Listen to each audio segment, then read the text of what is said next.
नमस्कार मैत्रिणींनो, आज आपण करणार आहोत आप्पे. आपण याआधी पण गोड आप्पे पाहिलेले आहेत, नंतर रव्याचे पण आप्पे पाहिलेले आहेत पौष्टिक असे. आज ना आपण तांदळाच्या पिठाचे आणि रव्याचे आप्पे पाहणार आहोत. आपण ना वेगवेगळं कधी पण ट्राय केलं पाहिजे. एक आपण नुसते रव्याचे पाहिली होती ताक टाकून केलेले. आज ना आपण दही, रवा आणि तांदळाचं पीठ आणि आपल्याकडे ज्या काही भाज्या असतील त्या भाज्या वापरून एकदम पौष्टिक असे आप्पे तयार करणार आहोत. तर तुम्ही पाहू शकता किती छान झाले, त्याने झटपट होतात, खूप वेळ काही लागत नाही. तर हे आप्पे करण्यासाठी काय काय साहित्य घेतले चला दाखवते तुम्हाला. इथे ना मी 1 वाटी तांदळाचं पीठ घेतले. जे तांदळाचं पीठ आपण भाकरीसाठी रेग्युलर वापरतो ना ते तांदळाचं पीठ आहे. 1 पाऊण वाटी रवा आहे, 1 अर्धी वाटी दही आहे, कोथिंबीर, 1 कांदा, 1 टोमॅटो आणि 1 गाजर स्वच्छ धुवून बारीक कट करून घेतलेला आहे. हिरवी मिरची पण एकच घेतली आहे, का तर आपण नंतर याच्याबरोबर खाण्यासाठी चटणी करणार आहोत खोबऱ्याची. मग त्यात ती तिखट करणार आहोत म्हणून मिरची एकच घेतलेली आहे. पाणी लागल तसं आपण टाकणार आहोत. तेल घेतलेलं आहे आप्यासाठी, मीठ, जिरे घेतलेले आहेत आणि थोडासा किंचितसा 1 छोट्या चमच्याने पाव चमचा खायचा सोडा घेतलेला आहे. आपले आप्पे आतून असे खुसखुशीत असे एकदम जाळीदार हवेत म्हणून. तर आता 1 पातेलं घेतले. त्या पातेल्यात सुरुवातीला तांदळाचं पीठ आणि रवा टाकून घेऊ. कोरडे साहित्य आधी टाकू, चांगले मिक्स करू आणि नंतर दही आणि पाणी शेवटला टाकू, म्हणजे ते व्यवस्थित मिक्स होतील. तर तांदळाचं पीठ आणि रवा टाकून आधी मिक्स करून घेतला. नंतर आता याच्यात ना आपण जी कोथिंबीर, गाजर, टोमॅटो, नंतर कांदा, हिरवी मिरची, जिरे आणि मीठ आहे ना ते पण टाकून घेऊ. फक्त सोडा आणि दही शेवटला ठेवू. दही पण नंतर टाकायचं, आधी कोरडे सर्व टाकून मिक्स केल्यानंतर दही, पाणी टाकायचं आणि सोडा ज्यावेळेस करायचं ना आपल्याला त्यावेळेस सोडा टाकायचा. तर आता हे आपण याच्यात रवा टाकला आहे. रवा भिजायला जरा वेळ लागतो, तांदळाच्या पिठाला नाही वेळ लागत, पण रवा पाण्यात भिजल्यासाठी 1 5 मिनटं वेळ लागतो. तो जरा पाण्यात भिजून थोडा हे होण्यासाठी, फुगण्यासाठी. तर मग आपण नंतर हे सर्व मिक्स केलं का नाही फक्त 5 मिनटं ठेवणार आहोत आपण ह्याला असंच, म्हणजे ते रवा आपला भिजल आणि नंतर भिजल्यानंतर 5 मिनटांनी सोडा टाकून नंतर आप्पे करायला घ्यायचे. मग हे भिजतंय पीठ आपलं तोपर्यंत आपण त्याच्याबरोबर खाण्यासाठी खोबऱ्याची चटणी करून घ्यायची नंतर. तर मी सोडा साईडला ठेवते, दही टाकते, दही टाकल्यानंतर मिक्स करते. तर आपली अर्धी वाटी दही होतं, पाऊण वाटी रवा होता, 1 वाटी तांदळाचं पीठ होतं. तर एवढ्यासाठी ना आपल्याला 2 वाटी पाणी लागलं. तर मी अगोदर सुरुवातीला 1 वाटीच पाणी टाकलं, त्याच दह्याच्या वाटीत टाकलं, म्हणजे ते वाया वेस्ट जाऊ नये ना ते दही त्याला चिटकलेलं ते म्हणून. तर मी थोडं अर्धी वाटी टाकीत. असं एकदम टाकलं की गाठी होतात आणि पातळ होण्याची पण शक्यता आहे, म्हणून थोडंच टाकायचं. तर मला बरोबर 2 वाट्या पाणी लागले एवढ्या मिश्रणासाठी. तर तुम्हाला शेवटला दाखवतेच नंतर मी कसं केले मिश्रण ते.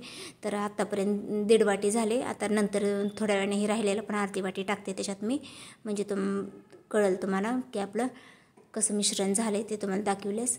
तर आता एवढं पाणी आहे ते पण टाकून घेतलं. तर आता तुम्ही पाहू शकता शेवटला आपलं असं बॅटर केलं आहे आपल्याला आप्पे टाकण्यासाठी, तयार करण्यासाठी. तर आता हे असंच बाजूला ठेवू 1 5 मिनिट आणि नंतर हा सोडा आहे ना नंतरच टाकू. सोडा पण तसाच ठेवून देऊ.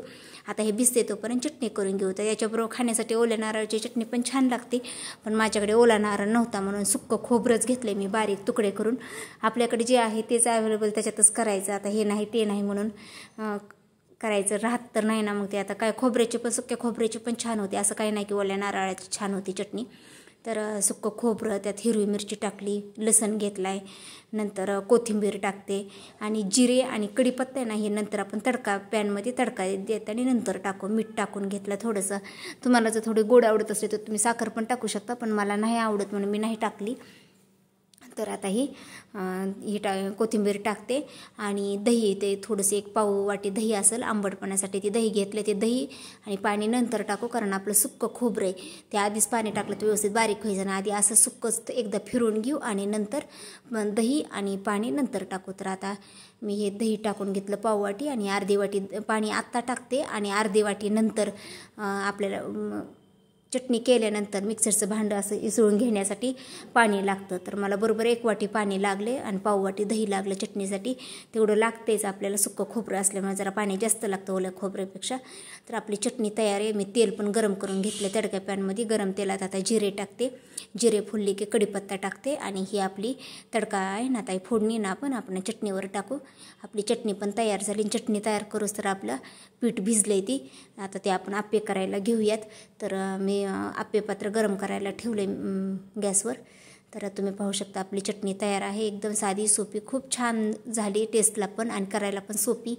तर मग आता आपण करायला घेऊ. आता याच्यात आपलं आप्पे पात्र गरम होतं आहे, तोपर्यंत आपण ह्यात सोडा टाकून घेऊ. तर मी फक्त पाव चमचे छोट्या चमच्याने सोडा घेतला आहे. उगं किंचितसे एक पोहे खायच्या चमच्याने चमच्यावर पाणी त्याच्यात वरून टाकते आणि हे मिक्स करून घेते.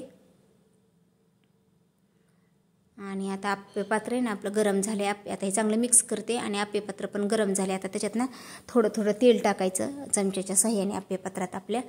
तर गॅस बारीक केला आहे. आता एकदा गरम झालं की गॅस बारीकच ठेवायचा, अजिबात मोठा करायचा नाही. एकदा फक्त सुरुवातीला गरम करून घ्यायचं आपलं आप्पे पात्र गरम झाले. आता तेल पण टाकून घेतले. आता थोडं थोडं बॅटर टाकायचं. बॅटर ना कधी पण शेवटला आधी टाकायचं, सुरुवातीला मध्यभागी आधी टाकायचं नाही, कारण मधलं असतं ना ते लवकर गरम झालेलं असतं आणि कडेचे गोलेत ना ते उशिरा गरम होतात. म्हणून सुरुवातीला कधी पण साईडनं बॅटर टाकायचं आणि एकदम शेवटला मध्ये टाकायचं.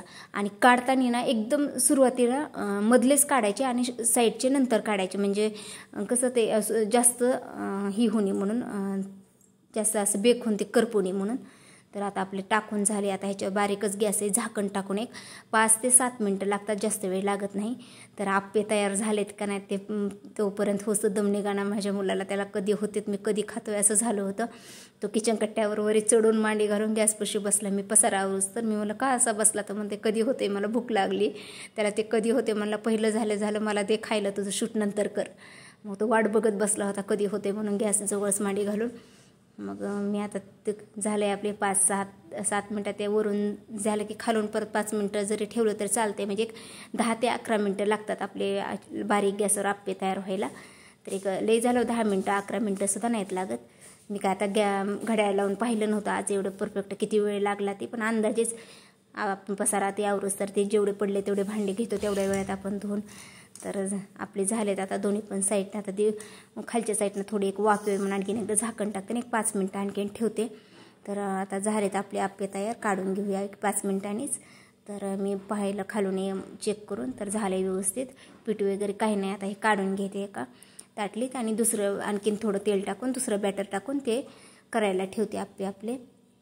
हे काढून घेते डिशमध्ये.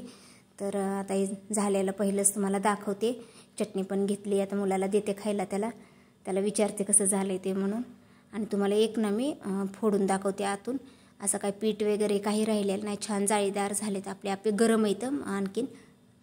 तर कसे वाटले तुम्हाला माझे आप्पे ते नक्की सांगा. आवडला असेल व्हिडिओ तर व्हिडिओला लाईक करा, शेअर करा आणि कमेंटमध्ये नक्की सांगा. आणि ज्यांनी सबस्क्राईब केलं नाही ना त्यांनी सबस्क्राईब करा.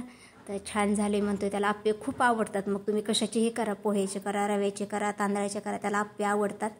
तर आवडीनं खातो आप्पे केले की ना. असं त्याला पौष्टिक पण, त्यात आपण गाजर टोमॅटो टाकल्यामुळे ते पौष्टिक पण आहेत मुलांना देण्यासाठी. तर आता सुट्टीत नक्की करा नाश्त्याला, तुम्हाला पण नक्की आवडतील.